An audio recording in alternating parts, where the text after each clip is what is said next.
দর্শক, যোত্রাগোপ উচ্চ বিদ্যালয় বাঘা উপজেলার বাজুবাগা ইউনিয়ন পরিষদ সংলগ্ন যোত্রাগোপ উচ্চ বিদ্যালয়ের প্রধান শিক্ষক মোহাম্মদ রবিউল ইসলাম রবি এবং সহকারী শিক্ষক খায়রুল ইসলাম খায়রুল পদত্যাগের দাবিতে বিক্ষোভ করছে।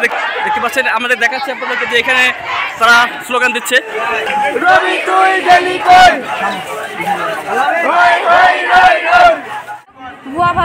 ভুয়াভাবে স্কুলে ঢুকেছে। তারপর থেকে আমরা স্কুলে আসার পর থেকে দুর্নীতিবাজ, উন্নতির আমরা কোনো কিছুই দেখি নাই। সে দুর্নীতিবাজ, সে বাণিজ্য ব্যবসা করে, তার শিক্ষকের চেয়ার বিক্রি করে মেধার জন্য না টাকার জন্য।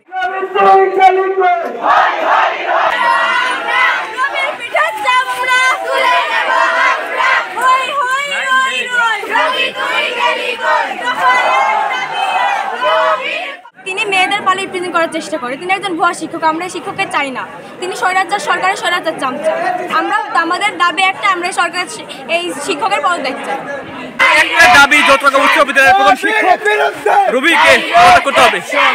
বিএনপির সাবেক স্বরাষ্ট্র প্রতিমন্ত্রী একসময় তিনি ছিলেন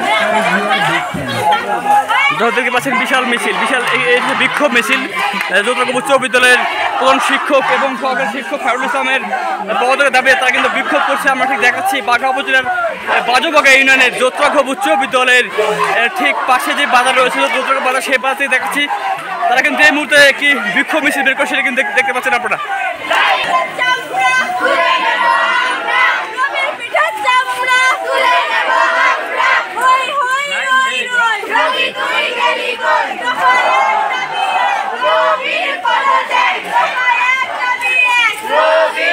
উচ্চ বিদ্যালয়ের প্রধান শিক্ষক রবিউল ইসলাম রবির পদত্যাগ চাচ্ছেন, কিন্তু কেন? তার বিরুদ্ধে অভিযোগ কি এবং তার বিরুদ্ধে অভিযোগ এবং তার অবস্থা?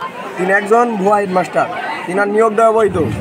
আওয়ামী লীগ সরকার ক্ষমতাতে আসার পর তিনি অফিসের তালা ভেঙে ক্যাডার বাহিনী নিয়ে এসে জোর করে তিনি চেয়ারে বসেন এবং আমাদের তার কাছে কোনো দাবি নিয়ে যাই, তিনি বলেন 40 লাখ টাকা দিয়ে চেয়ারে বসছি, এখানে তোমার কথা শোনার জন্য, এখানে আমি ব্যবসা করতে বসছি। তিনি আমার ডাইরেক্ট বলে কম ক্লাবে টাকা কম দিতে গেলে আমার একই উদাহরণ দেয়। এবং তিনি এখান থেকে হেডমাস্টারি করে নিজের বাড়ি একটা স্কুল প্রতিষ্ঠান নিজেই করেছে। স্কুলের চেয়ার বেঞ্চ নিজে নিয়ে গিয়ে সেখানে তিনি স্কুল চালাচ্ছে নিজ দায়িত্বে। এবং সে একজন স্বৈরাচার, সেই নির্যাতক, আওয়ামী লীগের সরকারের লালিত কুত্তা। আচ্ছা, আপনাদের দাবিটা কি? আমাদের এক দাবি, আমরা হেডমাস্টার রবিউলের পদত্যাগ চাই। আমাদের দাবি মেনে নেওয়া না হলে আমরা এই আন্দোলন অব্যাহত রাখবো এবং আমরা আরো কড়া কর্মসূচি দিব। আমরা দেখতে পাচ্ছি প্রায় আজকে তৃতীয় দিন কর্মসূচি পালন করছে। এটাকে 2 দিন আপনারা মাঠে ছিলেন, কি বলেছে প্রশাসন, কি বলছে ইউনিয়ন মহোদয়, কি বলেছে? প্রশাসন আমাদেরকে আজকে লাস্ট সময় দিতে, রোববার আমাদের 2টার পরে রেজাল্ট দেওয়ার কথা। সে বলছে তোমরা 2টার দিকে আসে রেজাল্ট নিয়ে যাবো। এখন কি রেজাল্ট দিবে সেটা আমরা এখন 2টার দিকে যাবো। যদি টিওন অফিস থেকে আমাদের দাবি পূরণের রেজাল্ট আমরা না পাই, আমরা আন্দোলনটা এভাবে অব্যাহত রাখবো এবং আন্দোলনটা চলতে থাকবে। আমাদের দাবি আমরা পূরণ করেই ছাড়বো। আপনাদের সাথে আপনাদের কোনো শিক্ষক এটা আছে কিনা? হ্যাঁ, আমাদের পিছনে আমাদের গার্জিয়ান আছে, আমাদের আরও শিক্ষক আছে। আপনার গার্জিয়ানের সাথে কথা বলতে পারেন। আমাদের গার্জিয়ানের, আমার এলাকার লোকজন সবাই আমাদের সাথে আছে।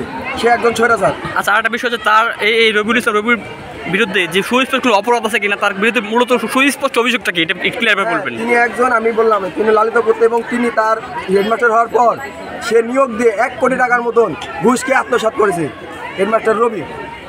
তিনি একজন দুর্নীতির সাথে যুক্ত। তিনি একজন আওয়ামী লীগ ক্যাডার এবং তার আন্ডারে কাজ করে অনেকে। আমার স্কুলে অনেক পিওন আছে, তারা কোনোদিন স্কুলে আসে না, অবৈধভাবে বেতন তুলে কেউ দোকান চালায়, কেউ মেম্বারি করে বেড়ায়, কেউ বাড়ির বসে থেকে ক্যাডার বাহিনী চালায়, এরকম তার নিয়োগ।